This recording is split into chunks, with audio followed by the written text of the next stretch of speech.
Welcome to Arlington, where the Houston Astros have beaten the Rangers 10-3 to win Game 4 of the ALCS. Former Major League scout Jeremy Booth, Matt Musil, Jason Bristol here with post-game coverage on KHOU.com and wherever else you're watching this. Guys, Jeremy said before the game, set the tone early, and that's what they did. When you look at the box score, double, single, triple, single, the Astros had 3 runs after the first 10 pitches by Andrew Heaney. Yeah, you don't know what you're going to get from Andrew Heaney. We talked about it, pretty consistently. I've seen him since college. 92, 94 at his best, 88, 91 at his worst, right in the middle of the zone, no feel. And what you saw tonight was somebody who looked a little bit, I'll say it, the moment was too big for them. And he came out, and he was in the middle of the white, middle of the plate. Guys start swinging the bat, and they start barreling, and they're not uncomfortable. Next thing you know, he's done. And it didn't take long at all. It was straight to Dane Dunning right behind that, but the damage was done. Obviously, the big play was the home run by Jose Abreu. This guy in the postseason now has 4 of his longest home runs of the season. Tonight's goes 438 feet, 109 miles an hour off the bat. We are on KHO 11 News at 10, and you talked about how there is a comfort level at the dish right now for Jose Abreu. What else are you seeing from him?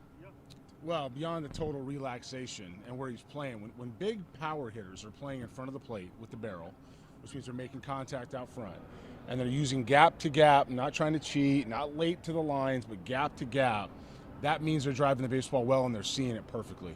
His zone this entire postseason, whatever he's in, whatever gear that was flipped in September, wherever he's decided to come online, needs to stay right there. You don't change anything. You don't even talk about it. You don't ask him. You don't say, hey, what's up? What you have for lunch? Nothing. You leave it alone and you let him play, because that type of comfort comes around only so often in the season. It's pretty rare. Well, I did ask him. Okay. And he said, all I can say is the past is the past. Feeling good, and he's so happy. He's so gratified. And the guys are happy for him. It's pretty obvious when he's rounding the bases. In the clubhouse. It's a clubhouse full of nice guys. Everyone's so happy for him, but he simply said, the past is a past, and let's go. But he does feel totally gratified for being to contribute game after game in the postseason. It's been huge. Also in the clubhouse, Ryan Stanek. I imagine you talked to him. Ryan Stanek, very short outing.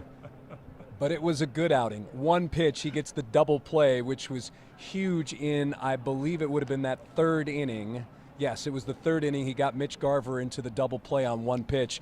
What was Ryan Stanek saying about his outing? Well, he wasn't bragging about it. He said, come on, I got one. We were asking him, well, what are the other guys saying? He said, well I threw 1 pitch. What am I going to be bragging about stuff here? He said, the thing about it was I was just going to go in and make my pitch. Big situation. That was a big time leverage situation for this guy, and he hasn't pitched in some time. It's been a number of days, and Dusty Baker hasn't given him a lot of chances to pitch in high leverage situations. He gave it to him there. He came in, delivered a perfect slider, got the ground ball, got out of there, so he gets the win. He said, actually, I was thinking I was going to go back in, but it was a long inning, so he went ahead and made the move to Hunter Brown. Well, Dusty, I think, kind of hinted at what would play out in this game before the game, because he has used a lot of his high leverage relievers a lot, and he had to use the other guys. He had to. It forced his hand. Mm-hmm. We talk a lot about Dust using the same guys again and again and again and again. And if you got the other guys when you need them, if they don't get the ball or they don't get at bats, they don't stay fresh, right? So we saw with Yainer Diaz the other night, having not played once in 12 days. Right. He comes up in a base-loaded situation. He's not ready for that situation as far as his timing and rhythm. So when you have a guy like Stanek who has somehow, at some point late last year, fallen out of favor in those type of situations, right? Have him come in and even if it's 1 pitch, and execute, lifts the ball club up, lifts him up, gets him feeling comfortable. You're going to have to need him again. You're going to call on him again at some point, and hopefully the rhythm is there enough to execute. Well, I think with Stanek, just to real quick, I think it was the control issues is why we didn't see him, and his walk rate, because sometimes it's rather high. So I think that was the reasoning why we didn't see Ryan Stanek a lot in the 2022 postseason, ALCS, and then of course the World Series. Because he's got the stuff. He's got the power pitchers. But I wanted to say something about this ball club. So that happens. Stanek gets him out of the 3rd, and it looked like that was going to become totally unraveled. And then give credit to the top of the lineup.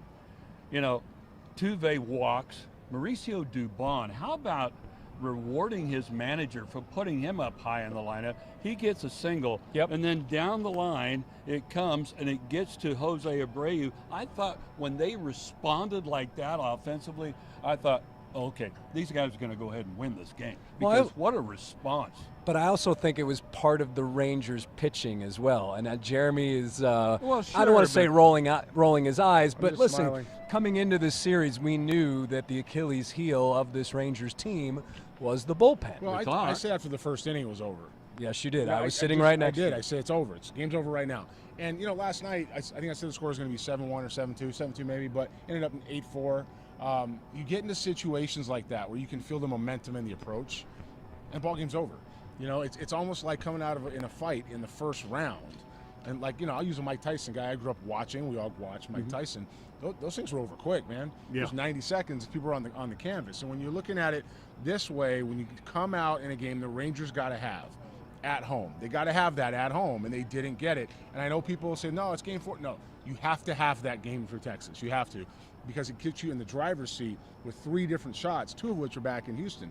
So now you can't close it out here. And when they go ahead and put that pressure on and they hit them again and again and again, it's relentless. Same aggression, by the way, that we saw the Rangers play with in Houston. They're playing with here. Now it's back to where it is. And in a 7-game series, said this forever, 2 games are yours, 2 games are mine, the other 3 are up for grabs, right? And right now we've got 1 that Texas took. That's game 1. That's just Astros just got beat. We have one of the 3 swing games the Astros gave away for me, and that's game 2. Astros should have won that game. Astros came in here and got games 3 and 4. So really, they're 2-1 in the mine versus yours column, right? And you've got one of the 3 now that has gone towards Texas. We'll see what happens with the next 3 games, but for me, that pressure, that immediate right cross, that people's elbow, if you will, whatever we're going to call it, that got it done. And tomorrow, as they roll into the next day, no one's going to forget this. Brent says ballas, shot callers. Lynn says, why can't you say that the Astros are just good? They have good players, good managers, good staff, and they have grown and matured. I imagine that has to do with me talking about the bullpen. Part of being a good team is taking advantage of situations where you may have the edge. So I'm only guessing that's what that means, but I think we're pretty complimentary of this ball club. I just want to say one thing. As the Astros continued to play add-on, it looked like there would be a hope here, a hope there for the Rangers. They just kept playing add-on. And Chaz McCormick was one of those guys. Talking with Chaz after the game, he said, it seems strange to say it, but we came in here 0-2. We played so well up here, I felt like it was even, because I knew we'd get at least a couple up here. And that affects your attitude and your outlook, the mental state when you go into these things. And also the way they play in this ballpark. They're now 8-1, and Dusty was asked about it, and he really didn't have any explanation, which is only natural. But when you dig a little deeper and when he started to think about it, he did say that you just see the ball really well. And we've talked about this. You look out there, that batter's eye is huge. And I'm not saying that there's an issue at Minute Maid, because after all, they did win Game 6 of the World Series at Minute Maid. There a year. And they play 81 games there a year. But they did add some green paint out there. Let me say this as far as where'd that go? It was why can't you say the Astros just good? They've been in the ALCS 7 years in a row. They've got a couple World Series rings. They lost the World Series in 21. 1 in 22, 19. And they have a chance to be lost in 19. 19, but they have and they won in 17. But as far as the last 3 years, this club's kind of been together, at least for 2 and some pieces for the last 3. You have a situation where this is a World Series team. It doesn't mean everybody's got their best every night, and there are reasons for it. So when you're analyzing what goes on and you're talking about the game, it could be the ballpark, it could be the environment, it could be the role, it could be the timing, it could be the mental approach. We saw that with Kyle Tucker last night. Had a ball who's letting his bats carry in the field, a play that he makes 9 out of 10 times, takes an extra carry over his head. Doesn't mean he's not a good player, just means his head wasn't in it, right? So when you're breaking this stuff down and trying to talk about what happens, how they're feeling, what the approach is, what the baseball process is, because everybody wants them to win. Believe me, we want them to win. You want them to win? I do. Okay. I want this club to go ahead and cement their window, because how it was built was 3 different front offices. These guys have competed and fought through a lot of drama, self-inflicted and not so much self-inflicted, right? They've got a city who I think, frankly, deserves it. Now, it doesn't mean that I'm being a fan. I just watched this team mature.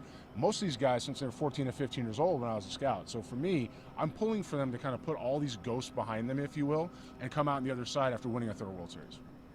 Now, Game 5, it's a repeat of Game 1. Jordan Montgomery, who just dealed and owned this Astros team in Game 1 against Justin Verlander. Thought I saw his brother around. I think he passed. He walked by us. I have a feeling that Jordan Montgomery will be a completely different pitcher in this ballpark than he was in Minute Maid. Could be. Tell me why I'm right, Jeremy. Or tell me why I'm wrong. I think Jordan Montgomery here is going to look around and see the fans behind him a little bit around him and understand the environment, and the moment's big. Game 1, it's 0-0. Right now, it's 2-2. But also, the ball carries here differently for me. The stadium here, if you've never been here, goes up. I'm kind of looking up right now as I talk about it. Minute Maid goes up too, but it's rounder. It's just broader, right? This goes like straight up like a football stadium. So for me, once the ball gets in the air, there's nothing knocking it down. It's going to carry a little bit. Ball definitely plays well to all fields. Montgomery's a fly ball pitcher for me. Whatever the numbers say, he's 4-seam rotation guy. And if he misses with this fastball at all, it's going to get hurt. So he's going to go out and be fastball dominant. They're going to have seen him a second time quickly, and he's going to go ahead and get whacked if he misses, and that's what his club's at.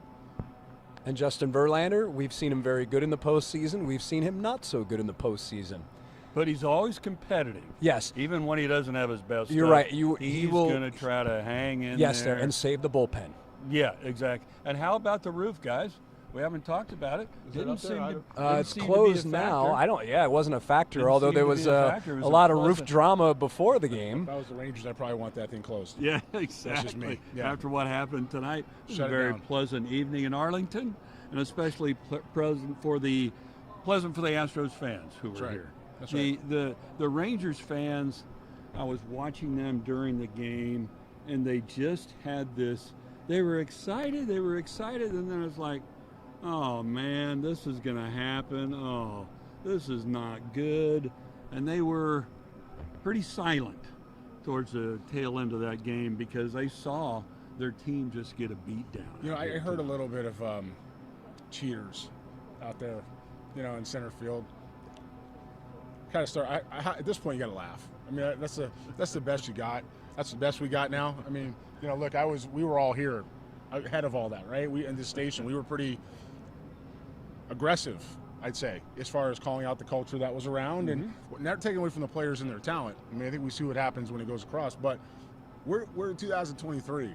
That's why we're talking about leaving some of these ghosts behind, man. They're closing on another ring. They're certainly in an ALCS in a very difficult time to do it. Nobody else has done this 3 years in a row in recent memory as far as getting to this point, right? They get back to a World Series for the third year in a row. That in itself, and I'm not saying second is okay, but I'm saying that in itself is a heck of an achievement. You have a shorter window to recover. You have different guys going in and out. You have the age factor. You have a manager in Dusty Baker, who we said in Minnesota, I said, has done his best job managing for me this year than the last two. In 2020, this wasn't his team. It was still very much A.J. Hinch's team, and he had a pandemic. Right. 2021, he became his team, and he made some mistakes in the bullpen from what we saw in Atlanta that swung the series a little bit. And then 2022, he did a great job. Now, again, there's some questionable stuff, but this year he's got some, let's call it hangover fatigue. Not so much from winning, just from playing a lot of baseball. Plus injuries. Yeah, and he's going out, and they're right back in this thing 2-2 in the ALCS. It's been a pretty good run. They lose two starter pitchers, and then, of course, Jose's out for, 60 days. Jordan's out for 40 days. It was amazing they made the playoffs, really. But now that they're here, and I've been saying this, I think we've all been saying, boy, if those guys make the playoffs, look out, they're going to be a tough out. Some clubs are built for 162, and some clubs are built for whatever this is, 25. Talking about the Dodgers? Yeah, I'm talking about them. Your hometown team. Well, I grew Dodgers, up there. I'm an adopted You're a Houstonian now. But when it comes to to clubs like that, Tampa Bay. As much as I love Bobby Heck and the crew over there and have so much respect for those guys, you can't be built just for 162. It's a different game in the postseason, and the Rangers know that. They've learned that. I've talked to their coaches a little bit, some of their scouts who I happen to know from the time on working for an organization, and I can tell you that they're aware of it too. This Astros club is built for this right now. People ask why they go too high and they don't go too low, because they've been here before. They know exactly what they're doing, where they are, and what's ahead of them. So it is an interesting situation to watch this club compete. It's going to be fun to watch Verlander tomorrow. My pick right now, I'll tell you, is the Astros go home 3-2 with 2 shots to close it out, and it's all hands on deck, and we'll see what happens after that. Yeah, I think so too. And the guys in the clubhouse were saying, Jason, this is going to be so much fun tomorrow. you know, the fans are going to be excited. They're excited to see. Hey, they're going up against the best the Rangers are going to throw at them. Let's just see how this shakes out. 92 degrees tomorrow. That's what the forecast is calling for. Roof's going to be closed. Roof will be closed. Yeah. So we'll see what happens. All right, I think we'll leave it right there. So again, the Astros win 10-3. That is the final in Game 4, setting up a huge Game 5 with the series tied 2 games apiece. For Matt, Jeremy, I'm Jason. That's going to wrap it up here. Once again, your final score, Astros 10, Rangers 3. We'll talk to you next time here on KHOU 11.